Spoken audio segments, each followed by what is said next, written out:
और खबरों में आगे बात करते हैं लखनऊ की, जहां पर राज्यसभा चुनाव में बीजेपी की क्रॉस वोटिंग पर नजर है। दूसरे दलों के विधायकों को एमएलसी सीट का ऑफर दे सकती है बीजेपी, और बीजेपी के पास सहयोगियों को मिलाकर 286 वोट और 8 प्रत्याशियों को जिताने के लिए 296 विधायकों की जरूरत, जहां पर विधान परिषद की भी 13 सीटों का सहारा लेती दिख रही है बीजेपी, और 13 में से 9 एमएलसी सीटों को आसानी से जिता देगी बीजेपी। तो बड़ी खबर आपको बता रहे, जहां पर राज्यसभा चुनाव की तैयारी तेज है और 8 प्रत्याशियों को जिताने के लिए 296 विधायकों की जरूरत, और इस दौरान विधान परिषद की भी 13 सीटों का सहारा लेती दिख रही है इस दौरान बीजेपी। और अगर बात की जाए तो 13 में से 9 एमएलसी सीटों को आसानी से जिता देगी बीजेपी।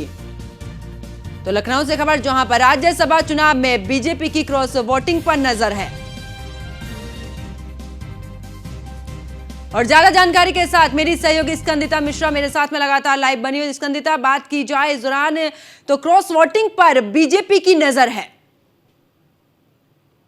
देखिए, बिल्कुल आपको बता दें, बीजेपी की जो है वो क्रॉस वोटिंग को लेकर नज़र है। राज्यसभा चुनाव के लिए बीजेपी की क्रॉस वोटिंग पर नज़र बनाई हुई है, और भाजपा की तरफ से जो है वो 8 प्रत्याशी मैदान में उतारे गए हैं, जिनको जिताने के लिए आपको बता दें भारतीय जनता पार्टी के पास फिलहाल जो है 286 यानी कि 286 वोट है, और उनको अपने सभी प्रत्याशी यानी कि जो 8 प्रत्याशी मैदान में उतारे हैं उनको जिताने के लिए 296 विधायकों की जरूरत है, उनके वोटों की जरूरत है। तो ऐसे में अब सेंधमारी को लेकर भी लगातार प्रयास चल रहे हैं सभी, चाहे बीजेपी की बात की जाए या विपक्षी दलों की बात की जाए, अपने सहयोगी दलों के साथ साथ दूसरी जो पार्टियां हैं, विपक्षी पार्टियां हैं, उनमें सेंधमारी को लेकर भी लगातार प्रयास चल रहे हैं। यहाँ तक कि कई विधायकों को एमएलसी सीट देने का लालच भी जो है वो बीजेपी की तरफ से दिया जा सकता है, क्योंकि ये जो चुनाव है वो काफी ज्यादा महत्वपूर्ण होता हुआ नजर आ रहा है। राज्यसभा चुनाव में जहाँ बीजेपी की तरफ से 8 प्रत्याशी मैदान में उतारे गए हैं, तो वहीं समाजवादी पार्टी की तरफ से 3 प्रत्याशियों को मैदान में उतारा गया है। समाजवादी पार्टी के भी जो 2 विधायक हैं, दो प्रत्याशी है वो तो जीत सकते हैं, लेकिन तीसरा प्रत्याशी जिताना उनके लिए भी एक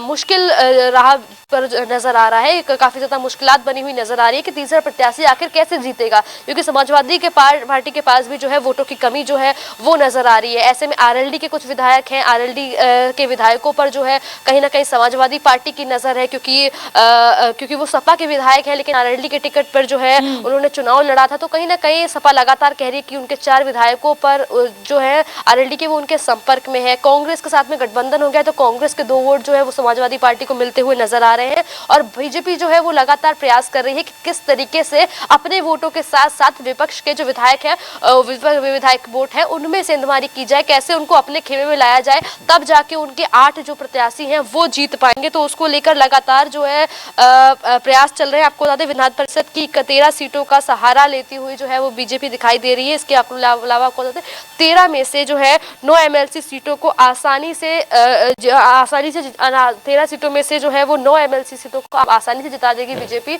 तो उसी को लेकर अब लगातार जो है वो क्रॉस वोटिंग पर बीजेपी की नजर बनी हुई है, जिसमें आज वो आपको बता दें रिहर्सल भी करा रहे हैं अपने विधायकों को, क्योंकि वो नहीं चाहते उनका एक भी वोट खराब हो जाए, वोट ठीक से पड़े, कोई भी वोट खराब ना जाए। उसको लेकर एक जो अभ्यास है वो भी अभ्यास जो है वो लगातार कराती हुई बीजेपी नजर आ रही है। बिल्कुल, स्कंदिता हमारे साथ बनी रही है, आगे भी आपसे अपडेट लेंगे।